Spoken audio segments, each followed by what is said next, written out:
Good morning. Non dire gatto finché non ce l'hai nel sacco. So in English sounds something like don't say cat until it is in your sack. It doesn't mean anything in English, but it is so timely for what happened to me. In fact, in English it sounds like don't count your chickens until they're hatched. Well, what happened to me?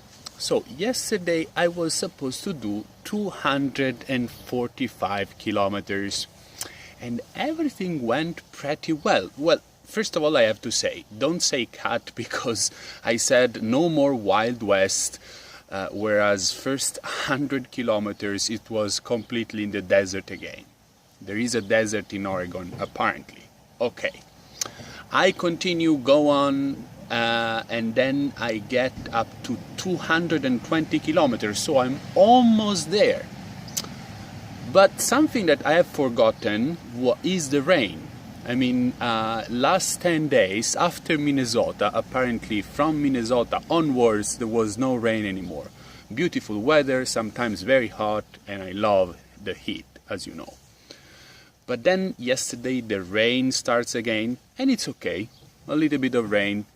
Yesterday it was 35 degrees Celsius, so it was okay. But almost there, ends of the day, and the cat comes. Oh yes, because there is a cat on the side of the road. So, side of the road, the cat is there standing. It's a little bit of a descent, not too much, so I'm pedaling pretty fast, about 45 kilometers an hour.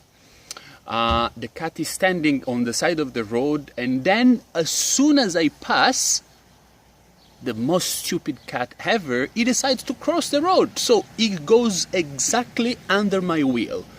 I have to tell you that for a fraction of a second I thought my journey is over here, because in a fraction of a second I was about to fall. 45 kilometers an hour, it was raining, it was not going to be nice.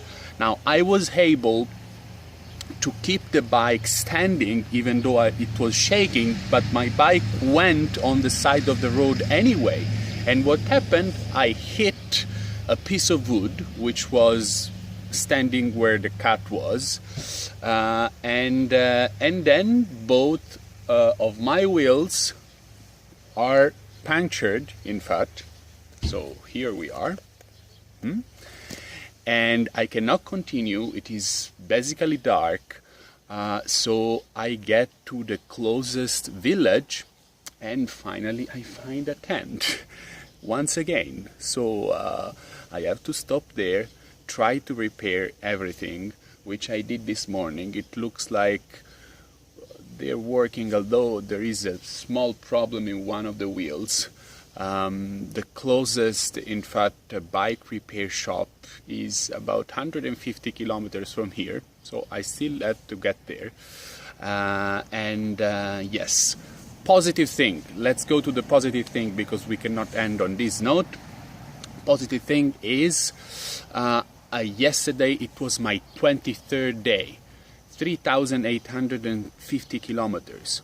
You know, sometimes we need a little bit of pride, because if the Tour de France and Giro d'Italia, the two most competitive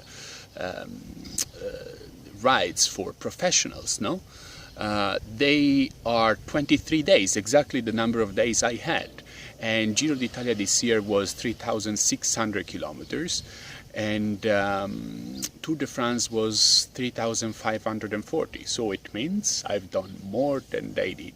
Am I better than them? Of course not, because what counts is also the speed.